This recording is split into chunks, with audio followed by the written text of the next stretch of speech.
del teórico de planificación, que se sumaron también un montón ayer. Espero que media hora pueda alcanzar a dar todas estas respuestas que me están preguntando acerca de ese teórico que recibieron ustedes vía el campus de la Facultad de Odontología. Bien, vamos a tratar de tomar algunos ítems nuevamente englobados dentro de lo que es la mirada puesta de estas 4P de las cuales hablábamos ayer, de lo que es un proceso, de lo que es la planificación, de lo que es un protocolo y de lo que es un procedimiento. Y lo primero que voy a tratar de explicar es una pregunta que me hizo una alumna, Pilar, creo que es una alumna, porque no llego a identificar bien el nombre, que me pregunta, nos hablaron de flujogramas o flowchart. ¿Qué significa dentro del contexto de lo que explicó ayer? Bueno, mira Pilar, un flujograma o una línea de flujo es justamente cómo se maneja un proceso. Es decir, desde el principio hasta el final, qué es lo que se hace para cumplir ese objetivo específico que queríamos alcanzar. No es un procedimiento, sino que es situaciones que tienen que ver con el seguimiento de la entidad que estamos manejando en el proceso. Como dijimos, nosotros lo que estamos privilegiando en esta charla es el proceso de atención clínica. Como estamos en este manejo de proceso de atención clínica, el flowchart o la línea de flujo tiene que ver cómo es que sigue a la entidad paciente desde que es abordado en la sala de espera, entra a la atención clínica en la clínica integral adultos, es recibido por un alumno, es colaborado o ayudado por un alumno operador y se desarrolla la actividad clínica de ese día, situación que finaliza cuando el paciente termina un procedimiento dentro de esa actividad que se ejecutó. El gran flowchart es el que dijimos ayer que tenemos nosotros para lo que es el proceso de atención clínica, es decir, que la actividad más fuerte como línea de flujo es lo que vieron ayer después de haber establecido el diagnóstico. La terapia básica con finalidad rehabilitadora, la interacción de todas las especialidades dentro de un primer bloque de atención para recuperar la salud, y el segundo que tenía que ver con lo que es la mirada puesta en la fase protética, donde, como les comenté ayer también, trabajamos sobre la función y sobre la estética. Ese es el gran flowchart que tenemos dentro de lo que es la línea de flujo del proceso de atención clínica. ¿Vamos bien? Cuando ustedes tienen un paciente específico, ayer dijimos que el paciente que nosotros atendemos tiene riesgo periodontal alto, más o sumado a riesgo erosivo, más o sumado a riesgo cariogénico. Todas estas situaciones ameritan que de alguna u otra manera se establezca un flujograma, porque como estamos hablando de un proceso, va a haber algunas particularidades que van a involucrar a algunos de ellos y a algunos de otros no. ¿Ok? Entonces, lo que quiero dejarte claro es que el flujograma, como bien también les aclaré y está puesto en el teórico, tiene un input. Recuerden que ese input es aquello que ustedes reciben que es de baja calidad, que es en este caso esta salud que está perdida, la función perdida, la estética perdida o la combinación de las tres. Después comienza el proceso de atención clínica dentro de ese protocolo de abordaje terapéutico del cual estábamos hablando, el por qué, el para qué, el cuándo a través de la planificación y el cómo a través de los procedimientos. ¿Ok? Así que de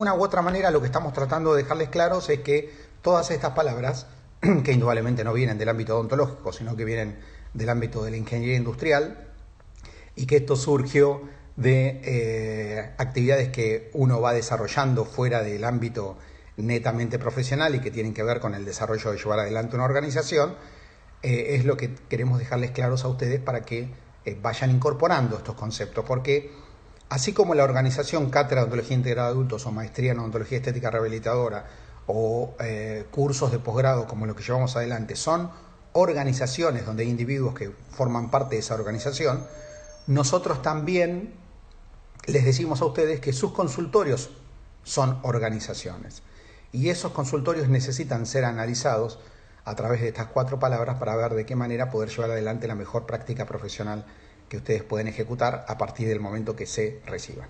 Bien, terminamos con este tema. Vamos a la segunda pregunta. Camila vuelve a preguntar, o no sé si Camila preguntó ayer también, dice, ¿por qué el desgaste selectivo se menciona que debería hacerse 2 veces en la terapia básica y dentro del primer bloque de atención como un tratamiento complementario? Muy buena pregunta. Bueno, Camila, el desgaste selectivo dentro de la terapia básica es aquel que vos identificás como que es el clavo en el zapato que no te permite seguir caminando.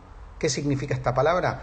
Que si vos vas a inducir a un paciente para hacer el diagnóstico, punto de partida a partir del cual comenzaría el proceso de atención clínica, y vos no podés llevar a ese paciente a una situación de ORC, que es tentativo y que tiene que ver con otra pregunta que viene más adelante, no tenemos certeza exacta de poder estar en esa situación de relación céntrica ni de oclusión en relación céntrica, pero entendemos que a través de un contacto prematuro establecido en un estabilizador, el sistema adopta una posición más anterior y lateral que la que debería tener. Entonces, se entiende que si nosotros inducimos con ese vector hacia atrás, ¿sí?, y encontramos el contacto que está generando ese movimiento y ese cambio en el arco de cierre, debe ser eliminado. Entonces, si encontramos que esa situación patognomónica está generando a nosotros la imposibilidad de poder abordar un buen diagnóstico a través de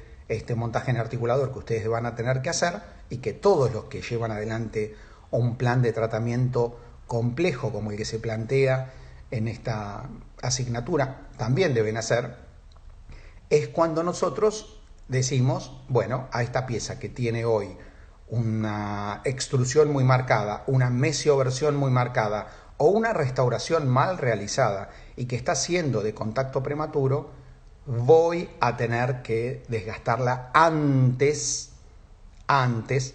y avisándoselo al paciente que lo que le están haciendo es sacándole ese clavo del zapato que no le permite caminar, antes de proceder a todo lo que va a significar después el abordaje de la terapia, los otros puntos, recuerden que eran 8, y lo que es el primer bloque de atención. Ahora, como bien preguntaste, hay una segunda fase. Esa segunda fase tiene que ver con tratamientos complementarios. ¿Qué significa un tratamiento complementario? Significa que te va a coadyuvar a hacer algo dentro de lo que es este proceso de atención clínica. ¿Y por qué hay un desgaste selectivo en esa fase? Porque hay muchas veces que, como les estaba comentando, no es el gran contacto el que produce la deflexión mandibular, sino que hay una sumatoria de contactos que se van dando producto de los cambios de las restauraciones que el paciente fue teniendo durante su historia odontológica. Si la oclusión habitual se ha alterado o ha cambiado a expensas de tratamientos realizados donde no se controló al finalizar el tratamiento la ORC, ¿qué va a pasar? Si yo no induzco al paciente y de alguna u otra manera no certifico que mi reborde marginal de mi restauración o mi cresta triangular interna o a toda aquella situación que desde la oclusión puede generar un contacto en un estabilizador no se controla y lo dejo al paciente, el paciente se va, ¿qué me va a pasar? Me va a pasar que va a haber un cambio de arco de cierre y ese arco de cierre me va a hacer una posición, como les dije antes, más hacia adelante y hacia un costado. ¿Vamos bien? ¿Qué pasa con esa situación? Nosotros dijimos que ayer en el segundo bloque íbamos a trabajar con esta dinámica de sistematizar según la sigla DATO. ¿Bien? Si tenemos un sistema que a través de ese contacto prematuro me significa para mí el adelantamiento del maxilar y el corrimiento hacia un costado, van a empezar a haber patologías, como dijimos en el teórico. Esas patologías son dispersión, puede ser desalineación o puede ser pérdida de la estructura. ¿Vamos bien? Pero sí que sé sé que el maxilar inferior viajó hacia adelante, hacia un costado. La conocida ley de Tillemann. Vayan a los conceptos que vieron en Integrada 3, o tomen los libros de oclusión del doctor Aníbal Alonso, del doctor Álvarez Cantoni. Se van a encontrar ustedes entonces que si yo, a través del desgaste selectivo, sector posterior, elimino el contacto interferente, lo que yo puedo hacer con este desgaste selectivo como tratamiento complementario es reposicionar ese maxilar para ganar espacio adelante. Si yo gano espacio adelante, puedo hacer una restauración plástica que antes no podía hacer, puedo hacer una restauración rígida parcial, una carilla, o puedo hacer una corona en el presunto caso de necesitarlo. ¿Ok? Bien. Entonces quedó respuesta, creo, la segunda pregunta, que tenía que ver con el desgaste selectivo. Vuelven a preguntar, ¿los pasos dentro del primer bloque pueden variar su orden según lo requiere el tratamiento? Claro que sí, por supuesto. Recuerden que de alguna u otra forma nosotros les vamos a dar prioridad al manejo del tiempo biológico. Es una situación muy importante. Pero recuerden que ayer acusábamos a la pregunta ¿cuándo? ¿Cuándo entra a ser importante para nosotros el tiempo biológico en relación con el tiempo potencial de tratamiento? En esas situaciones ustedes tienen que tener en cuenta que vieron que en el teórico hay una construcción de un edificio. Bueno, muy bien, el primer bloque es como que ustedes están abriendo las puertas, ¿sí?, de un primer piso o de un segundo piso, y ustedes van usando cada una de las disciplinas en virtud de la necesidad asociado a esto que decíamos ayer y hoy, tiempos biológicos y tiempos potenciales de tratamiento. Entonces, puede ser que, por ejemplo, yo necesite entrar primero después del raspaje alisado radicular, con una cirugía periodontal, y como tengo que estar esperando en ese sector o en ese sextante que el tiempo biológico me permita a mí la cicatrización de los tejidos, ¿sí?, puedo entrar a utilizar otra especialidad en ese tiempo, por ejemplo la operatoria, por ejemplo la endodoncia, o por ejemplo la cirugía, para que yo pueda ir ganando en el manejo de alguna u otra manera eficiente de mi tiempo. Estas son tres palabras que yo se las mencioné muy bien en el teórico. La eficiencia es cuánto es lo que yo aplico de esfuerzo para obtener un resultado específico. Si yo aplico mucho esfuerzo y obtengo bajo resultado, la eficiencia es baja. Si yo aplico un moderado esfuerzo y obtengo un muy buen resultado, digamos que la eficiencia es alta. Esto es lo que ustedes tienen que intentar lograr durante la cursada, es aprovechar bien el tiempo para que se les haga eficiente el manejo del paciente. Porque si no, si ustedes tienen, por ejemplo, 3 restauraciones para poder realizar en un mismo sector y van aislando y van anestesiando de a una restauración en el mismo sector, porque hoy quiero hacer poco, porque tengo que estudiar para maxilo o porque tengo alguna otra particularidad que hace a que no maneje correctamente el tiempo, la eficiencia mía baja un montón. Entonces tengo que entender que esa palabra es súper importante y, volviendo a lo que preguntaba Camila, la dependencia de los pasos dentro de ese primer bloque de atención depende del potencial, del tiempo potencial y del tiempo biológico en el tratamiento. Fernanda Farreras pregunta: no me quedó claro, por ejemplo, si debo realizar una operatoria para mejorar la guía anterior, si la operatoria la hago en el primer bloque y luego en el segundo bloque debería modificarla tal vez. Bien, es cierto, Fernanda, es así. Ustedes vieron que dentro del concepto de la operatoria dental, lo primero que van a trabajar son sobre las restauraciones que involucran aquello que nos va a significar pérdida de tejido dentario y la posibilidad de que tal vez la lesión infecciosa me signifique la pérdida de la vitalidad dental.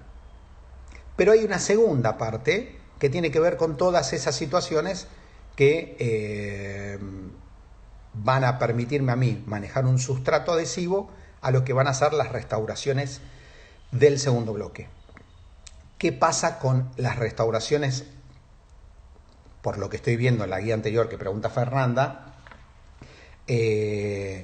que tienen que ver con con la D, con la guía anterior. Bueno, cuando nosotros establecemos que la guía anterior va a ser modificada y que a través de su modificación, por ejemplo, porque tengo un desgaste marcado, voy a modificar la dimensión vertical, y a través de esa dimensión vertical, indudablemente, voy a modificar la relación establecida entre superficies antagónicas de dos maxilares que se oponen, bien, tengo que entender que yo debo hacerlas dentro del primer bloque, pero que al momento de trabajar sobre el segundo, las debo rechequear. Si ustedes recuerdan, parte de esto comenté algo en el teórico. Nosotros tenemos siempre una frase muy particular que es el check and recheck. En esta cátedra, si algo va a caracterizar a los docentes es que les va a decir siempre: no den un paso adelante si no están seguros que ese paso fue bien realizado, el anterior. Porque como todo esto es un proceso, si hay algo que estuvo mal hecho, eso va a resentir lo que sigue. ¿Entendido? Entonces, no den un paso adelante si no están convencidos de que el paso que dieron fue correcto. Y esto siempre hago una referencia que me voy a tomar un segundo para explicárselas, que es importante que lo entiendan, que tiene que ver con una historia que siempre le comento a los alumnos de hace mucho tiempo, con la NASA y el desarrollo de una expedición que se realizó a Marte en el 2000, la Mars Orbital Explorer. Fue una nave que se mandó y que fue hecha por dos proyectos, trabajaron dos proyectos, una la British Aerospatiale, juntamente con la empresa de Francia de aviación, y otra parte trabajaba la NASA.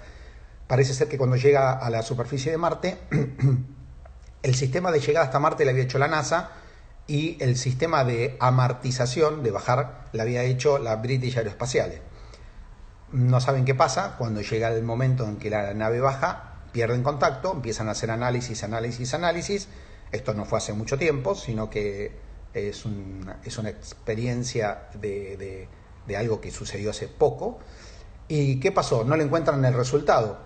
¿A qué fue lo que pasó? Lo que sí corroboran después de 2 días, porque había otra sonda que navegaba alrededor de la órbita de Marte, es que esa que había intentado descender sobre la superficie se había estrellado. Cuando empiezan a analizar qué pasaba, tiraron montones de teorías, pero ninguna de ellas llegaba a satisfacer a la gente de la NASA. Hubo sí un estudiante que en ese momento había venido del MIT, que es una universidad de Estados Unidos muy prestigiosa, y que estaba haciendo su pasantía, y que les dijo: yo voy a tomar los procesos desde el principio, déjenme ver a ver qué creo que puede haber pasado. Los ingenieros no le dieron mucho interés a lo que el pasante presentaba, le dieron acceso a las computadoras, y a la semana él vino y les dijo: siéntense, creo que encontré la respuesta. Se encontraron todos en una sala y les dijo: miren, el problema fue este, ustedes nos siguieron adelante a pesar de que hubo pasos que no chequearon. Cuando le preguntaron qué era lo que no habían chequeado, era una cosa muy simple y muy tonta, que a veces puede fracasar inclusive un tratamiento complejo como el que van a llevar adelante. Y en este caso había sido que la British Aerospatiale había convertido el sistema de descenso en millas, mientras que la NASA lo había interpretado en kilómetros. Por ende, la nave entró al doble de velocidad de lo que debió haber entrado, y fíjense con qué tontera se perdieron $2.000 millones de una expedición que fueron casi 3 años de trabajo. En esto nos pasa lo mismo. Nosotros a veces dijimos: no pasa nada, dejo este perno muñón corto, o dejo esta restauración que no tiene la altura necesaria, total, no va a pasar nada, o queda muy fina, y cuando yo no vuelvo a chequear esto en las etapas posteriores, indudablemente procedo de una manera correcta, porque me va a llevar al fracaso del tratamiento final y la salida de un producto de calidad. Así que, Fernanda, check and recheck. Muy bien. Ignacio Grimalt pregunta: quería saber la diferencia entre la gingivectomía y la corrección de la erupción pasiva alterada, ya que debo plasmarlo en el plan de tratamiento de mi paciente. Bueno, qué bueno que ya tengamos el paciente y que lo vayas a hacer, Ignacio. Estos son procedimientos, y estos procedimientos vas a tener el próximo teórico que estás ya por ver hoy en la cátedra, en el campus, es el de la doctora María Marta Fernández. Y le voy a dar lugar a ella para que te lo explique, para que yo me puedo meter a explicártelo, pero la realidad es que tengo tantas preguntas que no voy a alcanzar a contestar lo de planificación. Entonces prefiero que María Marta, el día lunes a las 8:45, la doctora María Marta Fernández va a estar hablando acerca de lo que es cirugía periodontal o periodoncia con finalidad rehabilitadora, que vuelvo a insistir, tiene otro enfoque que aquel que plasmamos o que ustedes vieron a través de lo que es periodoncia solamente del tratamiento periodontal. ¿Ok? Así que, Ignacio, te invito a que el lunes a 8:45 estés nuevamente. Adelantamos 15 minutos para que puedan llegar a los teóricos de niños. Impresiones. Carito pregunta, ¿las impresiones digitales, cuándo sí y cuándo no? Muy buena pregunta. ¿Son solos para el segundo bloque? ¿No se puede realizar un análisis de la oclusión en forma digital? ¿O si debemos tomar impresiones con siliconas y realizar montajes siempre? Bueno, muy bien. A ver, no porque sean los primeros en adoptar la tecnología se van a quedar afuera, ni tampoco tienen que ser los últimos. Pero acá les queremos dejar algo claro. Ustedes, desde algún punto de vista, lo que son impresiones siempre va a significar capturar algo que el paciente trae. Si el paciente trae una boca en mal estado, deberán de alguna u otra manera identificar esa situación porque no la pueden resolver sin hacer un diagnóstico correcto. Entonces, ¿qué pasa con las impresiones digitales hoy? Para poder ustedes realizar un diagnóstico de modelos montados sobre una plataforma digital, deben tener el programa, deben saber manejarlo y deben tener un entrenamiento que tiene un largo camino de aprendizaje. ¿Bien? Imagínense ustedes que para entender la oclusión se calcula dentro de lo que es el ámbito de lo profesional que se necesitan 8 años de aprendizaje. ¿De qué? De poder hablar de todo esto que estamos hablando, como estamos diciendo hoy, de una manera fluida, de poder incorporarlo claramente. No se asusten, si uno se dedica más tiempo, esto se reduce. Pero como todo, es entrenamiento. Entonces, si ustedes van a trabajar sobre una plataforma digital y en esa plataforma digital no saben manejarla, el diagnóstico de los modelos no lo van a poder hacer de manera correcta. Sí es válido y lo van a poder utilizar en la facultad porque las autoridades nos los han provisto desde hace 2 años, un escáner digital para poder trabajar en la fase